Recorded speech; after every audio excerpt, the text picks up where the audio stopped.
পয়লা বৈশাখ আর তার পরের দু একদিনের কিছু অংশ নিয়েই আজকের ব্লগ। শুভ নববর্ষ বন্ধুরা, এসে গেছি আমি আবার। তোমাদেরকে সিম্পল লাইফে স্বাগত জানাই। হ্যাঁ, আমার মেয়েও তোমাদেরকে বলছে শুভ নববর্ষ। আর তোমরা সবাই ভালো থেকো, সুস্থ থেকো, সাবধানে থেকো। স্নান টান আমার হয়ে গেছে। এখন আমি একটু যাচ্ছি আমাদের বাড়ির কাছাকাছি একটা মন্দির। বছরের প্রথম দিন একটু আমি আমার মা মেয়ে মিলে একটু মন্দিরে পুজো দিতে যাব। তো যাওয়ার আগে ভাবলাম তোমাদের সঙ্গে একটু কথা বলে নিই। সবাইকে জানাই শুভ নববর্ষ, আর বছরটা তোমাদের খুব ভালো কাটে। কেমন? পরে আবার দেখা হবে। আমার মেয়ে আমার সঙ্গে মন্দিরে যাবে বলে খুব এক্সাইটেড। ও যাচ্ছে এবার নিজের মতো করে নিজের জামা প্যান্ট চেঞ্জ করে নিতে। এই যে উপরের ঘরে ও উঠছে। দেখো আমি সেজেছি, কমেন্টে জানিও যে জামাটা কেমন হয়েছে। এই দেখো, এটা একটা বেসবলের জামা, আর সঙ্গে আমি একটা হট প্যান্টও পরলাম। এই হেয়ারব্যান্ডটাও দেখো কেমন। এটা তো ঠিক নতুন নয়, এটা অনেক টাকা ফিরে এসেছে।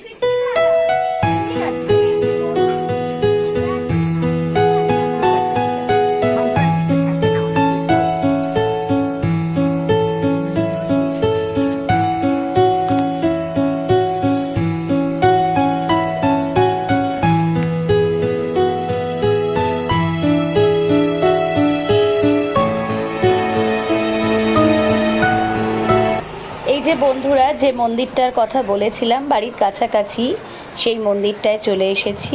শিব ঠাকুর আছে, বামা খ্যাপা আছে, মা তারা আছে।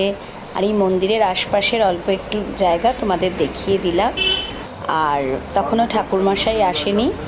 এইবার আমি পুজোয় বসেছি, ঠাকুরমশাই মন্ত্রপাঠ করছে, তোমরা দেখো।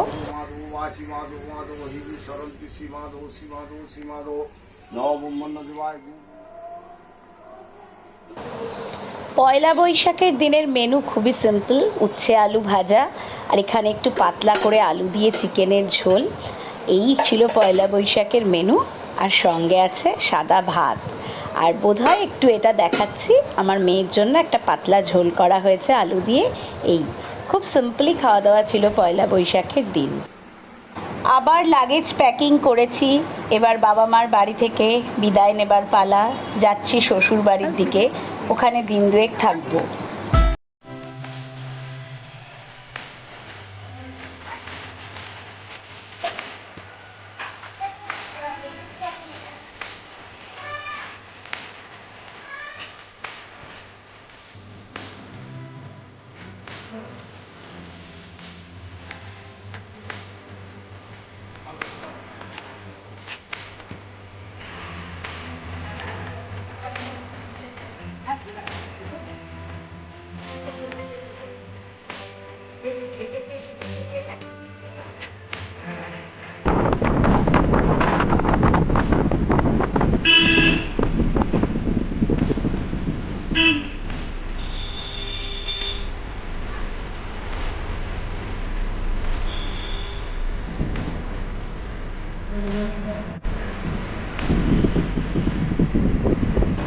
মেয়ে আর আমি মিলে চলেছি আমার শ্বশুর বাড়ির দিকে। আমার হাজব্যান্ড ওখানেই রয়েছে, ইচ্ছে আছে ওখানে দিন দুয়েক থেকে তারপর নিজেদের ফ্ল্যাটে ফিরবো।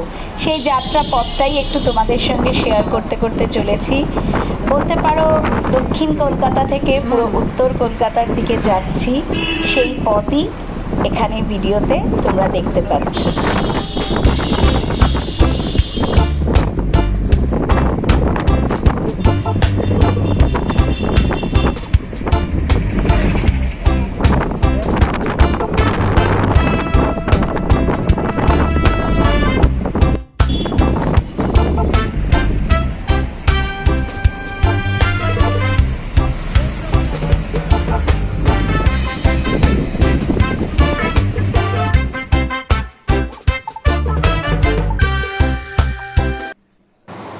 বন্ধুরা, আমি পৌঁছে গেছি আমার শ্বশুর বাড়িতে।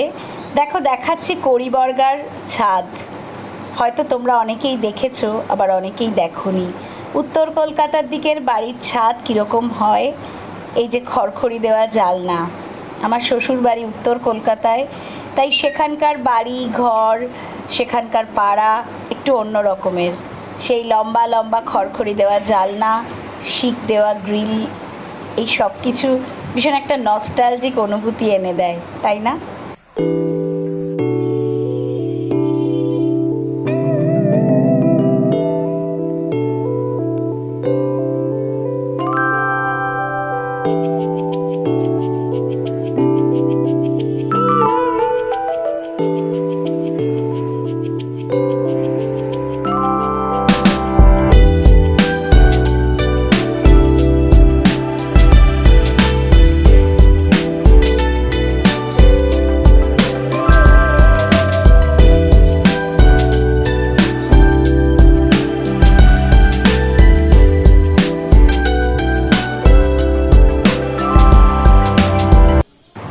এই গাছটা দেখো, কদম গাছটা কি অদ্ভুতভাবে বেড়ে উঠেছে, শেপটা কীরকম অদ্ভুত দেখতে পাচ্ছ?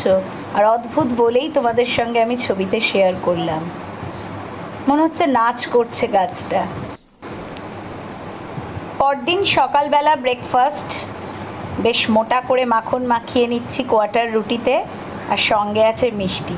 মাঝে মধ্যে এরকম টিফিন কিন্তু আমার দারুণ লাগে, খাটনিও কম, বেশ টেস্টি।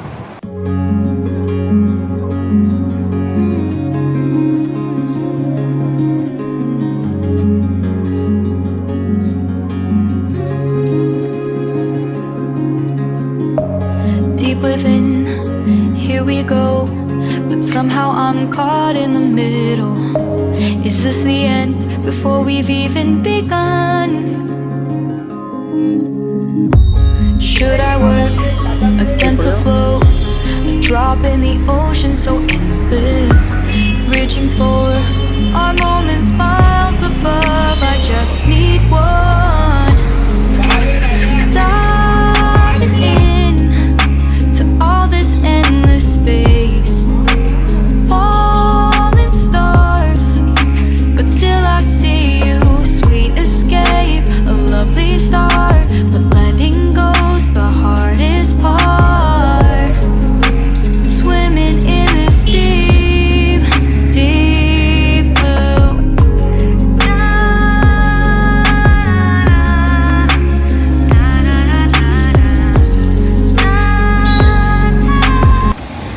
হাজব্যান্ডের সঙ্গে একটু বেরিয়েছিলাম, তাই উত্তর কলকাতার রাস্তার কিছু মুহূর্ত একটু শেয়ার করলাম আমার ইউটিউবের বন্ধুদের সঙ্গে।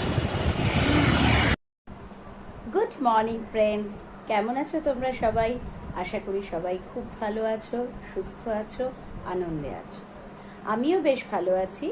আমি আজকে তোমাদেরকে যে ব্লগটা দুপুরের মধ্যে বা বিকেলের মধ্যে প্রেজেন্ট করতে চলেছি, সেটা আমি পয়লা বৈশাখের দিন এবং তার পরের দিন আর আজকে সকালের কিছু মুহূর্ত নিয়ে তৈরি করেছি। বলতে পারো 3 দিন মিলিয়ে ছোট ছোট কিছু অংশ নিয়ে আমি এই ব্লগটা তৈরি করেছি। আর আজকে আমি আমার বাড়িতে নেই, আমি রয়েছি আমার শ্বশুর বাড়িতে। আমি নিজের বাড়িতে গেছিলাম, তোমাদেরকে বলেছিলাম, এবং সেই নিজের বাড়ি থেকে আমি গতকাল আমার শ্বশুর বাড়িতে এসেছি, এবং আমার শ্বশুর বাড়িতে আমি এই আজকের দিনটা থেকে তারপরে আমি আমার বাড়িতে চলে যাব, আমার নিজের ফ্ল্যাটে। আবার তোমাদের সঙ্গে নিজের ফ্ল্যাটে রোজকার জীবনযাত্রার মধ্যে চেনা পরিচিত গণ্ডিতে তোমাদের সঙ্গে দেখা হবে। তো এর মাঝখানে তোমাদের এই 2-3 দিনের ব্লগটা কেমন লাগলো আমাকে অবশ্যই জানাবে। প্লিজ তোমরা কমেন্ট করো, তোমাদের কমেন্ট পেলে ভালো লাগে, কাজে মোটিভেশন আসে। এবং আমরা যেহেতু নতুন ইউটিউবার, নতুন ইউটিউবের প্ল্যাটফর্মে কাজ করছি, ফলে হয়তো অনেক কিছু এখনো শিখে উঠিনি, হয়তো অনেক কিছু এখনো ভালোভাবে পারি না, জানি না, কিন্তু চেষ্টা করছি, আস্তে আস্তে হয়তো শিখে যাব, সেইটুকু বিশ্বাস আছে। আর তোমরা যদি বন্ধু হয়ে পাশে থাকো তাহলে তো অবশ্যই পারবো। তাই তোমরা যদি কমেন্ট করে জানাও বা কাজটা ভালো লাগলে লাইক করো আর শেয়ার করো, তাহলে আমারও ভালো লাগবে এবং আমি তোমাদের মতন আরও অনেক বেশি বন্ধু পেতে পারবো, তাই না? তো সবাই ভালো থেকো, সুস্থ থেকো, নিজেদের খেয়াল রেখো, কারণ আবার পরিস্থিতি অন্যরকম হচ্ছে, করোনা ভাইরাস ছড়াচ্ছে, বাড়ছে। তো আজকে এই পর্যন্তই থাক, সবাই ভালো থেকো আর আনন্দে থেকো, মন খারাপ করে থাকবে না, সবসময় নিজের মধ্যে পজিটিভিটিটাকে বাঁচিয়ে রাখবে।